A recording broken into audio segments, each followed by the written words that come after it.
And Main Street USA, ladies and gentlemen, is where we actually talk to the people that help build the economic engine that drives this country. The ma-pa businesses, the people that put the sweat equity in every day, pay their taxes, do the right thing. All they want to do is send their kids to school, put food on the table, and maybe once a year take a vacation. And I've got one of those such men with me today. His name is Ken Good. He is a bail attorney from Texas. Ken, you there? I am. Thank you for having me. You're most welcome, Ken. And listen, I'm proud of what you do. I'll tell you for two reasons. I know the bond business very, very well. I grew up around bonds and people. And I also applaud you for being a counselor. You don't see too many bondsmen being counselors as well. Well, we're a rare breed to begin with, and it's an interesting line of business. Well, you know what's funny is that when somebody asked if I could get an opportunity to interview you, I jumped on it because just yesterday I had a whole segment on cash bail in the social justice reform. This is a political show. I have guests, but I do hard-hitting politics, and so I have opinions. So I was breaking down from the assault weapons bans to private prisons to bail to cash bail. And so when I had an opportunity to talk to you, I said, man, I can talk to Ken? I said, please, see if you'll come on. So I thank you very much for taking time out of your busy schedule. Oh, I am glad to be here. Now, listen, right now, we've got this situation where the left, and it doesn't matter to me whether you're left or right, everybody gets to be what they want to be. I am not a Republican. I'm an independent. Just like those 5 issues I just mentioned, there's some like the death penalty I don't agree with. It's not that I don't believe people shouldn't be punished. It's just that I believe that if you miss one, you know, who gives us the right to take that one person's life? You know, there should be hard labor or something else, whatever, but not putting someone to death.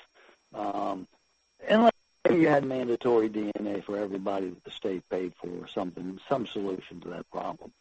But other things I'm liberal on, you know, and some things I'm very conservative. And I think most people are like that. But there's people that are trying to, and this started before the coronavirus, by the way. I'm sure you're aware of it being a bail bondsman. People on the left are trying to say that it is social inequality that people have to go to court, stay in jail, and because they are financially deprived or they don't have the wherewithal, they can't make bail, so they shouldn't have anything called bail. That's right. And, you know, what we've seen is these groups, our friends on the other side, have been pushing for 3 or 4 years something they call a risk assessment, saying that's the panacea. That's going to solve all our problems because it's going to be an algorithm that's going to tell the judges who should stay in jail and who should just be released and the in-betweens. The problem is the studies on these finally were conducted, and they came out, and they have uniformly said these are terrible, and you shouldn't be using them for criminal justice reform. And so now all of these groups have completely changed course and said you shouldn't be using them, but they have nothing to offer in its place other than, well, we should just release everybody on their promise to come back. And we've seen that in New York. We've seen it a little bit in Harris County, and those are just, not only do they not work, they're recipes for disaster. You've seen it with 33 million illegal immigrants that they keep telling us are 11 million undocumented people. You know, there's really 33 million, and they're illegal immigrants. They broke into our country, just like if they broke into your home. You know, the United States is my home. So to me, I believe if you do the crime, if you can't get bail, some of their arguments are, well, they're so young. Okay, well, guess what? There used to be shows on called Scared Straight. Remember that? Yes, sir. Those people were scared straight. If you're young and you're headed down that road, maybe you need to be there until your bail is paid, until somebody can come up with it, or till court comes, so that you change your attitude, or maybe you get a different view of life. Well, I think you make a good point. I think in the immigration area as well as in the criminal justice area, both pre-conviction and post-conviction, we're taking accountability out of the system. As, we're saying, well, if you promise to come back and you break that promise, we're not going to increase what you have to do. We're just going to give you another, take another promise from you that you'll come back. And that's why we're seeing in Harris County people not showing up for court 7-8 times, and there's no punishment. There's no consequences. And so they learn, well, we can just miss court. And that's what's causing the criminal justice system to either have chaos or shut down, because people are, because they don't, the cases keep getting continually backlogged more and more, waiting for people just to show up to have their case resolved. Well, let me ask you this. Now, I want to be fair, because on my show, I do what I call both sides of the coin. In other words, I look at both sides of every issue, and there's very rarely an issue that I can't take both sides of and break it down. In the justice system, you see these, and I liken them to mental midgets, people like Nancy Grace. I've never lost a case. Never lost a case. Okay, then that tells me you've never been in the courtroom, because there's no human that's gone in the courtroom and spent their entire career legitimately and tried cases and never lost a case. It may be one person, but just like you never missed a foul shot, then you didn't take enough foul shots. So here's what's going on that I see that's happening. We have gotten the justice system, and part of it's because of prisons, the privatization of the prisons. Let's go back to that part first. A hotel chain, the Hiltons, what do they rely on? Occupancy. 96% occupancy. What do the private prisons depend on? Occupancy. Well, where does occupancy come from? It comes from incarceration of people. Okay. Now, what do we do about this incarceration? How do we get these people incarcerated? Well, you stack the charges against the person. You're an attorney, so you're going to be able to help me with this part. You stack the charges against the person, so you don't even have to go into the courtroom. You can get them to plea out to one of the lesser charges, do a year, do 2 years, whatever the case may be, and boom, everybody in the whole judicial system is happy, except the person that's in the jail. I don't know if I agree with that, because I think that we have an inner city problem, and it's being misrepresented as a race issue, but everybody else has fled the inner cities, and we have a drug problem in the inner cities, we have schools that have failed, we have higher dropout rates, we have no economic opportunity, and so we have an inner city crime problem. And then, so that's the reason why you see consequences being taken out and accountability taken out of the criminal justice system. And so the people that are left that go to the jail, they do plea bargains, they're giving them, a week of time. They never see the state prison. The people that go to the state prisons, those are people that have earned enough coins that they're actually the worst of the worst. And so the problem is we're not addressing any of the social ills that are preventing these people from becoming worse and worse criminals, and we're now ending accountability on the low end of the system. So there's no incentive for this scaring people straight, and they just learn that they have no opportunity but to become better and better or worse and worse criminals, which moves them up the chain and makes this need more room in the prisons. That's what I think is the problem. And I agree with all that too. See, I was giving you the other side of the coin. what the other side is saying. But now I'm going to take a quick break because we have to pay back for our sponsors. So I'm going to advocate for sponsors. We'll take a quick break. When we get back, we will continue with Texas attorney and bail bondsman Ken Good. We'll be right back. You're listening to Stars and Stripes Radio, Talk 365.live. Now, let's go back to the specialist, Chris Kettner, on Main Street. Okay, ladies and gentlemen, we're back. You're listening to Stars and Stripes National Radio. We're broadcasting in downtown Exmoor, Virginia, the little city with the big heart. That's where our studio is. But because of the coronavirus, we are actually in a cove in the Chesapeake Bay broadcasting. So if the sound is not exactly what you're used to hearing, that's the reason. We are not in studio. We're actually in a cove in the Chesapeake Bay. And right now, we are talking to attorney and actually he's a bail bondsman attorney as well, Ken Good.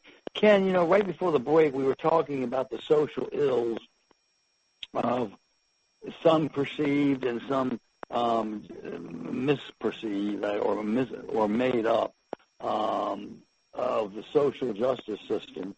And look, the social justice system has problems. We know that. But everything's not a problem. A lot of it starts in the home. But another thing I wanted to mention before we get into the coronavirus and its effect on all of this is that a lot of these people on the left, especially the radical progressive left, are looking to get everybody to be able to vote and get them out of jail so they can vote. They're even trying to bring voting in the prisons. In other words, that is a big, big part of this whole push is to have more voters. I do agree with that to a certain extent. It's on their platform, Ken. It's on their platform. Yeah, but, I would restate it a little bit differently. I think what's happened is originally this issue was used to make their supporters angry because, angry supporters are more likely to come out to vote. And so they would phrase it in terms of an injustice, and we must address it. And I think it was used politically to drive out turnout originally. But now we've gone down the point where they have to follow through and not just be a campaign slogan. And I think the problem is, they never had a plan, and the plan that they developed has just been a failure. Well, some of it's been a failure. But, for example, ban the box. Do you know what I'm talking about when I mention that? I do not. Okay, on job applications for decades. Oh, yes. There was a box, an application at the very bottom that said, have you ever been convicted of a felony? And you check it, yes or no. And then if you wanted to, you could explain if it wasn't a felony, what would happen. Well, for years and years and years, they fought that because in reality, a person did their time, they come out, they can't get a job anywhere. As soon as they check that damn box, then nobody's going to give them a job. Nobody's going to hire a felon, so they just put it in file 13. So in a way, they're paying for the crime more than once. But on the other hand, now eventually they got that law passed nationwide. It's gone off the applications. So now the burden falls on the employer to check everybody's background to see if they're hiring convicted felons. Yeah, I mean, that's a bad situation because, businesses have a right to know who they're hiring. And the way you're saying is exactly right. All we've done is put an additional cost on the employer to go and pay for a service to have that background done instead of just ask the applicant. But let me ask you a question. If you've paid the time, and in other words, see, I'm for this. I believe if a man goes to prison, now I'm not talking about a pedophile. I'm talking about somebody else. He goes to prison. He does his 2 years. That's what his sentence was. He comes out. Why should that follow him around the rest of his life? In other words, that's a catch-22. Well, it's a catch-22. Yeah, well, but wait a minute, though. But just hear this one part. To me, the guy has to have a chance to have a fresh start so that he can go on with life. And if he didn't serve his time, then make the sentence 4 years, and then he's done and it's over. But don't say, if you do this, all right, your sentence is 2 years and you've served your punishment. All right, he does 2 years, but now you're punished for life because you're a marked person the rest of your life, and you can never get a job, you can never do this, you can never vote, you can never do any of these things. Well, let me make 2 points about that. First, I think we would agree that there needs to be a review of all of the criminal statutes, and we need to decide what do we want to truly make to be crimes and what do we want their punishment to be. I mean, I think we have over-criminalized society, and we need a top-down review of that, and I think we would support that. The second point I would make is we've made an untenable situation for employers. Because imagine if something were to happen, and we could say that the person that was hired instigated something, caused something, or was just in a car accident, a bad car accident driving the truck. Well, you're going to have a claim, and part of that claim is going to be that the employer should be punished, should be punished for malice, should have exemplary damages awarded against them because they knew in his file is a copy of his conviction, and heaven forbid if his conviction or the thing that he did to cause them to be sued was somehow related to his previous conviction or a similar act. But even if it's not, that would be admissible evidence that could be used in litigation to punish the employer. And so that's why you get employers put in untenable situations. You're going to hate me when I say this one, Kim. But that's because you attorneys have made this such a litigious society that we can't do anything without being sued by somebody for something. Well, I don't disagree in general. I mean, I'm not by trade a plaintiff's lawyer, and so I'm usually, and my history as an attorney has been responding to those types of claims. And so, I mean, I don't disagree with it. I mean, I don't know how we address that situation because it is a situation that employers have to be concerned about and plan for when they're hiring employees. And because of other issues, if you look at the makeup of our prisons, that has a tendency to affect one segment of our society greater than others, and I don't know what the answer to that is. Well, that's a very, very good point as well, and that now I flip back the other way. See, I look at it like this. I say, look, if you have 19 police cars on your police squad, and there's an area over here where that's where the most crime is, and you need 15 of them over there. You're not profiling that area.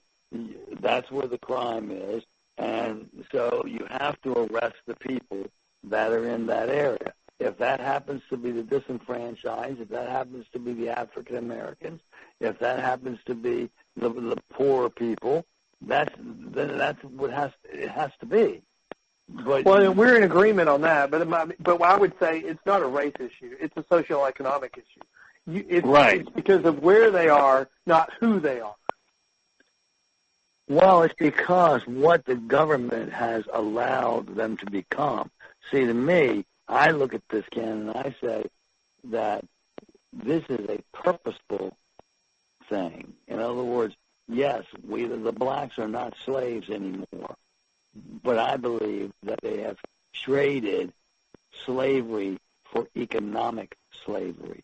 In other words, to me, I look at it, and the government has purposely kept the black people in a situation where most of them have no chance to succeed.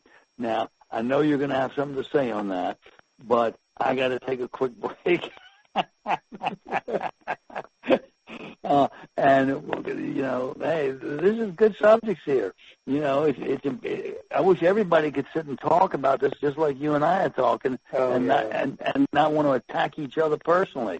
Look, we're going to take a quick break. We're talking, ladies and gentlemen, to Ken Good, from a bail attorney from Texas.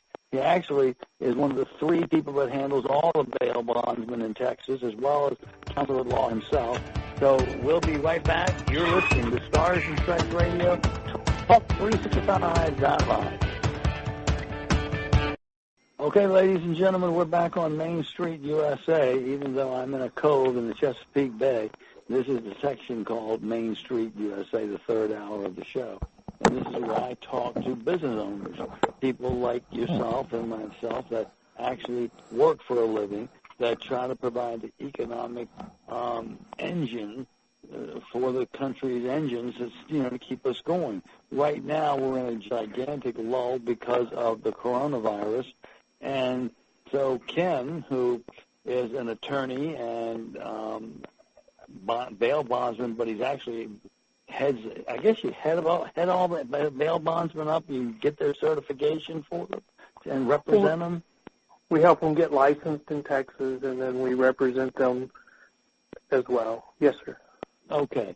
What do you think about the situation where now, all of a sudden, because of the coronavirus, we got to start letting the prisoners out of jail? Well, it seems like to me that initially we were making decisions based upon fear. They weren't thought out. They were not intended to last very long. And then I think, the first initial projections came out to be overinflated. And so some of the fears immediately began to realize that they were not going to come true. But we've not changed the initial strategy on jails, and we've extended the time that people are supposed to isolate. And the strategy that I think was based on fear of just run from it and release anybody that shows any symptoms, kind of give them a get-out-of-jail-free card, could not last long. And I think a lot of the things that we were saying early on has come true. We've seen crime escalate. I mean, New York City's seen reports of crime against businesses up 75%. So they've got to change their strategy. I mean, what they're doing now is not working. Well, to me, I look at it, and I've actually been in some of the federal prison systems myself as a speaker. And so I've had to go through all the backgrounds and checks and all that, and then I go through the whole deal. And they're almost cities. They're almost self-contained cities, some of these places. They're humongous. And I'm looking at it, I'm saying, why do you have to release any of the people? Why don't you do the spacing just like you would out here in Virginia Beach or in Dallas, Texas? Do the spacing in the prison and separate the people, put less in the prison, and do the same things we're doing here. Why do we have to release them from the prison and into the population? Well, I think that's some of the same questions that we've been raising with the county jails and the state prisons, because it's not like we haven't had problems like this before in our society. I mean, we annually have a big flu problem. We shut down schools. We don't shut down the county jail or the state prison. We have, state jail and the county jails have tuberculosis problems, which normally society doesn't have. That doesn't cause us to shut down the jail. We've had H1N1. That didn't cause us to release people crazy like we're currently doing. And so we normally look to past to see what we should be doing, but for some reason this time, and I think mainly because our friends on the other side saw this as an opportunity to push. This is a political issue. This is a political issue. I think so too. In other I think words, they began pushing their political, what they've been pushing in legislatures for reform. They then said, well, this is what we need to be doing to address this crisis.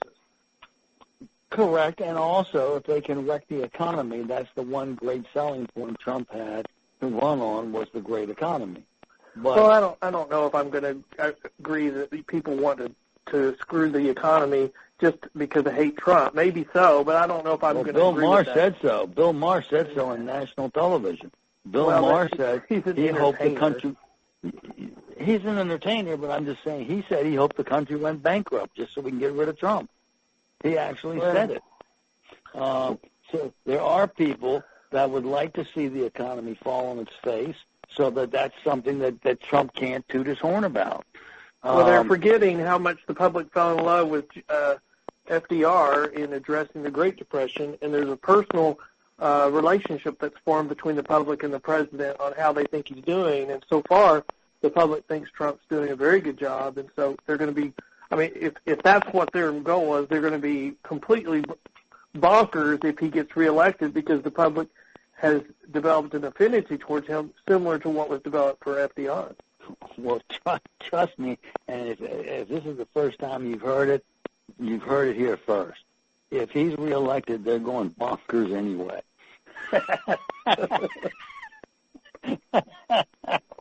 I mean, they're going to go bonkers anyway. They've done everything they possibly can to try to get this man out of office. Now, look, they've even go to the point of these bleeding hearts of saying, well, look, this person hasn't been proven guilty yet. Isn't there a presumption of innocence? Shouldn't they be let out because of the presumption of innocence? What do you say about that, being an attorney?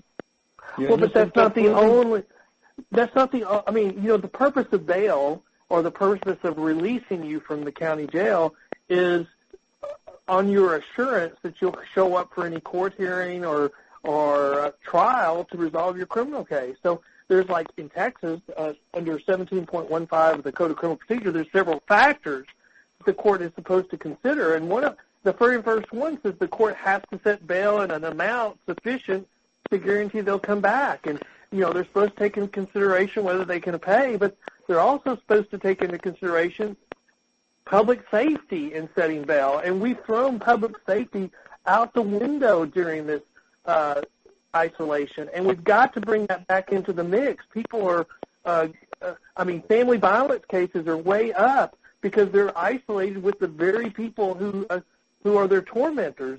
It can't continue. Let me ask you this, Ken. Maybe you can enlighten my audience. Where did this bail thing start to begin with? Can you give me the history of it, or how it actually started? Well, you know, bail has been around for hundreds of years. I think it dates back to England, and you know, it's really the first example of the private industry working with the government, because the private industry for bail promises that the person that we get out of jail will show up for court when requested or required to. And so the bail industry has lots of things in place for reporting that the government never is aware of, and we make them aware of their court dates. Sometimes we go get them to take them to their court dates. And so originally, I think the concept was if the person did not come back for court, then the bondsman took their place. But over time, we've replaced that concept with the bondsman would pay the court the face amount of the bond if the defendant did not come back to court. And so that's kind of the way it's developed. It's been around for so long because it works so good. It works very, very well. Well, you know, in Virginia, I don't know how it is in Texas, but I have a lot of bondsmen I had a lot of bondsmen that were my friends. But as we get older, it seems like the bond business is fading. It's almost getting ready to be one of these lost industries. What are they replacing it with? What are they doing?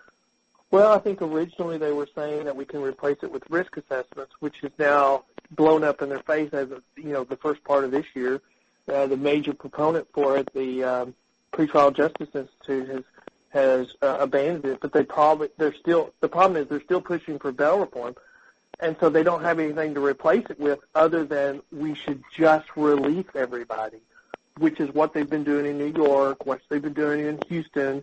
And those are recipes for disaster because they've removed all accountability. And, you know, officers in New York are saying, you know, we spend all day rearresting the same group of people every day only to have them released. And so right now in New York, they're rolling back bail reform. I mean, they just passed a bill, their budget, to roll back the bail reform quite a bit. Wow. I'll tell you, it's a mess, and do you have any influence? I mean, are you involved in any associations or anything where you have any influence in Texas on what they're going to do? Well, yes. I mean, the Bondsmen of Texas have a state association. It's called the Professional Bondsmen of Texas. We're active at the Texas legislature. We propose bills to the Texas legislature. We have a lot of friends there. We educate a lot. I testify on a lot of bills that come up.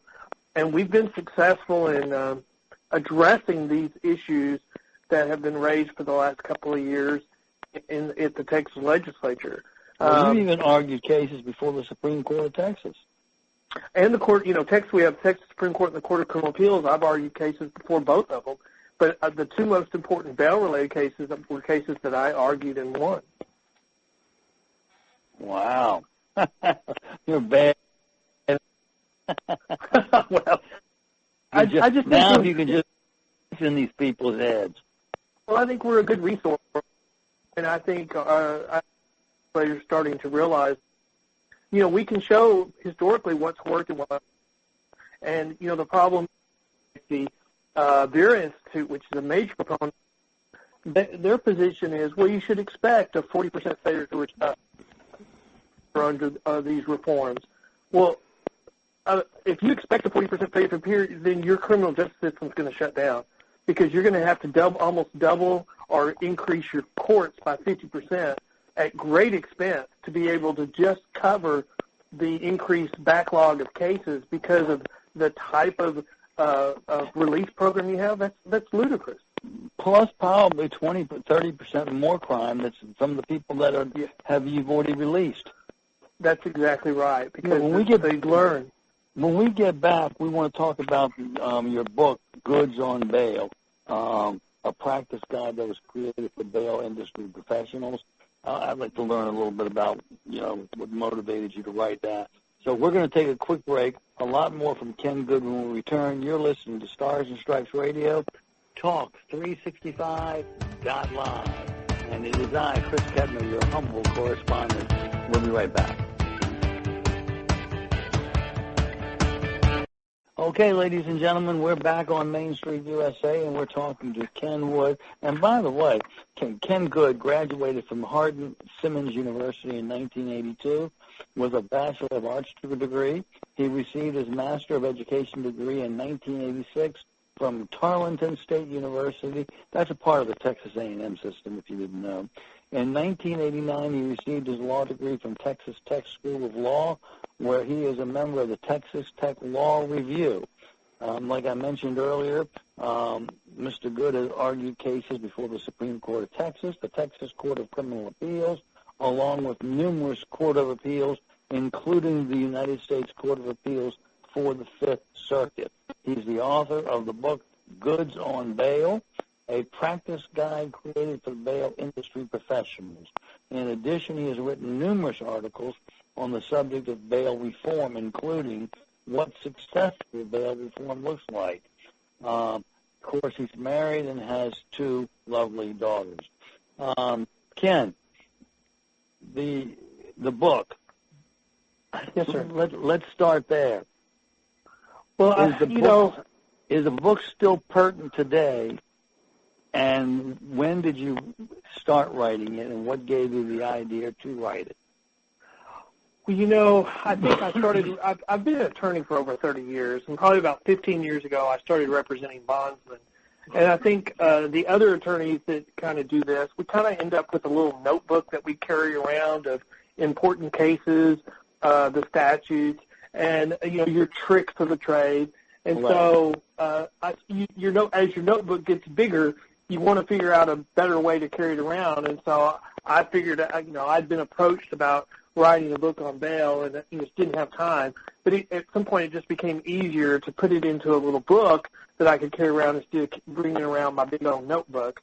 And I think that was the impetus for it. So I've been writing it for a long, long time because you're always looking to update your tricks and what your cases and what the law is. And now, because of all this criminal justice reform stuff, are you finding that you're going to have to come out with a new edition? Well, it needs to be updated. It can always be updated, and there's always changes to the law, and there's also new cases that come out. And so it needs to be updated, and that's where I just haven't had time, but I need to update it.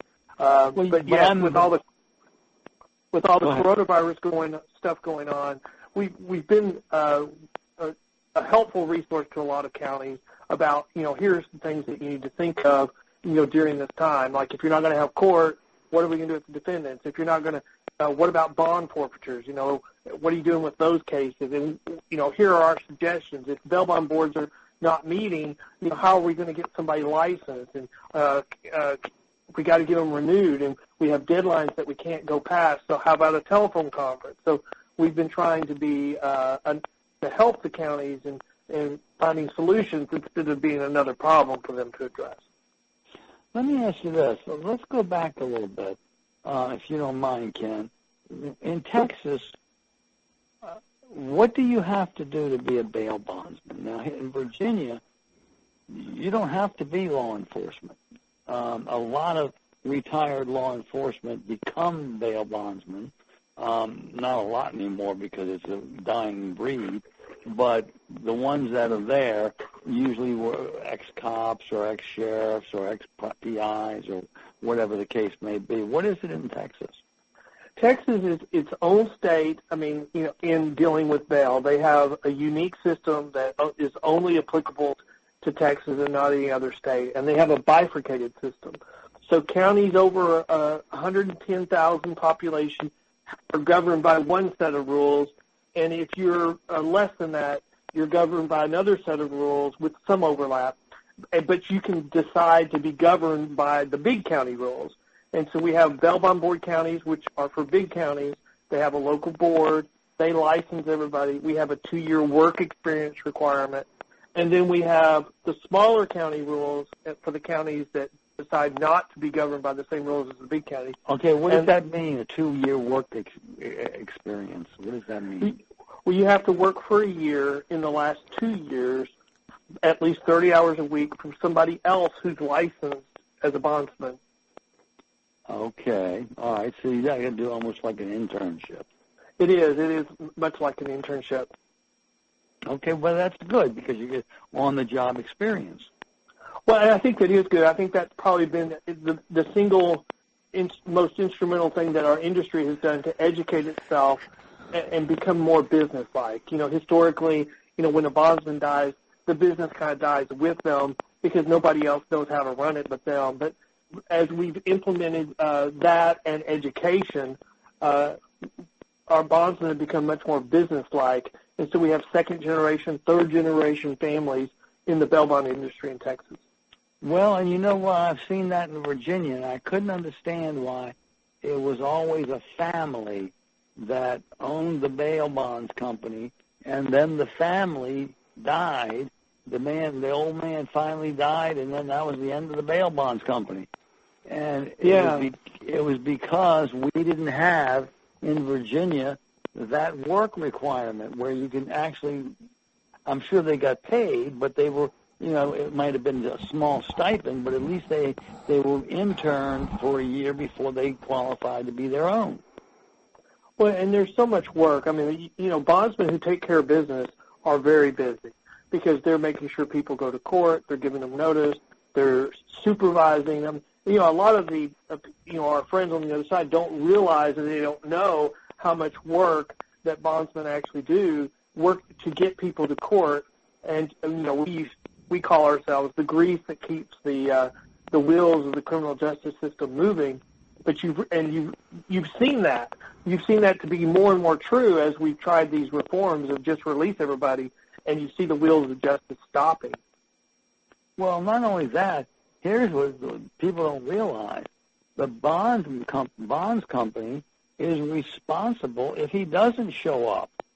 So he has strong motivation to babysit him, to keep track of him, and then if worse comes to worse, which I know in many cases with my friends, they've had to physically go get him.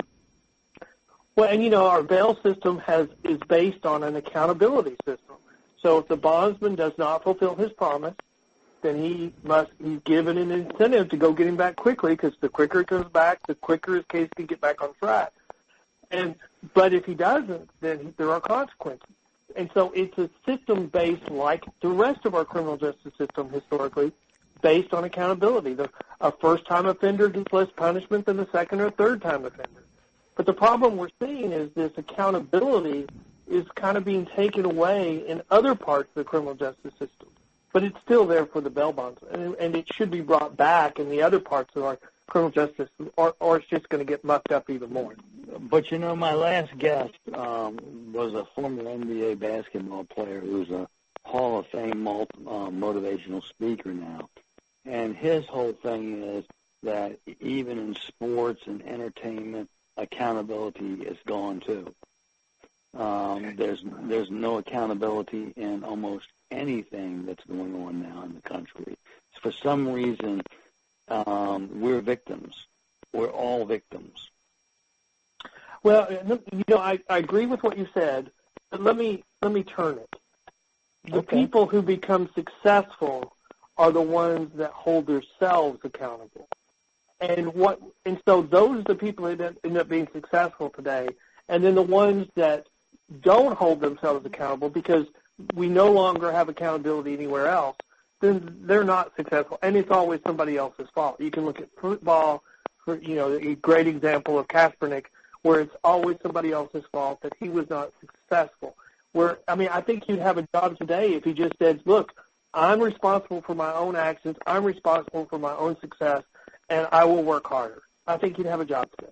Well, people don't remember this, but Kaepernick had a contract with the San Francisco 49ers that he refused to sign the new year because he wanted more money. Then he couldn't get a job.